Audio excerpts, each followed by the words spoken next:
I think I can clarify this using your feet. Good morning. Happy Monday. I have Neuro Coffee in hand and it is perfect. All right. We are back from vacation. It is intensive 15 week. Very exciting. Got a little bit of work to do on that yet. But looking forward to that starting on Thursday. For those of you on iFast University, we have a call today at 1 p.m. Eastern Standard Time. Please join us for that. If you're not on iFast, you go to ifastuniversity.com, get yourself signed up, and join us for the call at 1 p.m. All right. Digging into today's Q&A. This is with Alex. This is from last week. Actually did a Coffee and Coaches conference call while on vacation because they're so much fun. And so Alex had a great question that related to a lot of things, actually. Mainly how we're going to move somebody's center of gravity to allow them to reacquire space. So we move via shape change. Compressive strategies, compensatory strategies limit how we can change our shape, and then therefore it limits what spaces that we can actually access. When someone gets pushed, say, forward into a late propulsive strategy, how do we know how to move them back towards, say, an early propulsive strategy? This is literally what we talked about, and we used Alex in a weight bearing position, a standing position, so we could actually feel the changes in the center of gravity through his feet. So it will be very useful for a lot of people. So thank you, Alex. If you would like to participate in a 15-minute consultation, please go to askbillhartman@gmail.com, askbillhartman@gmail.com. Put 15-minute consultation in the subject line so I don't delete it. We'll arrange that at our mutual convenience. Don't forget, iFest University, see you at 1 p.m. Everybody have an outstanding Monday, and I'll see you tomorrow. So I have a question on, a couple questions on moving someone right to left versus going back on the right first. And I'm wondering, to start, if these are two distinct situations or if there's like a sequencing of you have to sometimes bring someone right to left first, and then the first thing to do to bring them back is to bring them back on the right first. Or again, are there situations in which it's just like the best way to go is just to start bringing someone back on the right to bring them out of like the right lateralized position? Does that make sense? I think so. I think so. Okay. Do you mind standing up for just a sec? I think I can clarify this using your feet. Yeah. That's either going to be my second question. Either. Okay. So all I want you to do is I want you to become aware of your heels and your first metatarsal head contact. Mm-hmm. Now, I want you to exaggerate. First metatarsal head contact relative to the heel. Mm-hmm. Awesome. Okay. Now, I want you to exaggerate right first metatarsal head contact relative to the left. No, that's not what I asked you to do. Okay.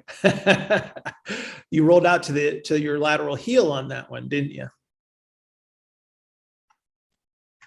There. Okay. So now you're heavy on first metatarsal head. Okay. Yeah. Okay. What direction do you need to go back to your center? Well, hang on, boss. Okay. Yeah. Remember where you went? So I would come back on the right first. Okay, but wait a minute. Am I jumping again? What if I just pushed you back at a diagonal? Could I capture everything all at once? If I pushed you back towards your left medial heel. Potentially. Yeah. Okay. So what direction is that? Is that back or is it to the left? Both. It is. It is. All right. So here's the situation. In some cases you can do that. You can capture it all in one fell swoop. And in other cases, you have to break it into two pieces. So if I push you forward and to the right, do you see the two vectors? Yeah. The two arrows? Okay. Yeah. All right.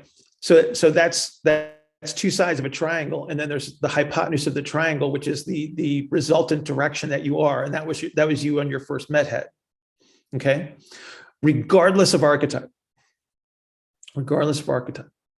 there may be situations where I have to break that into two different exercises.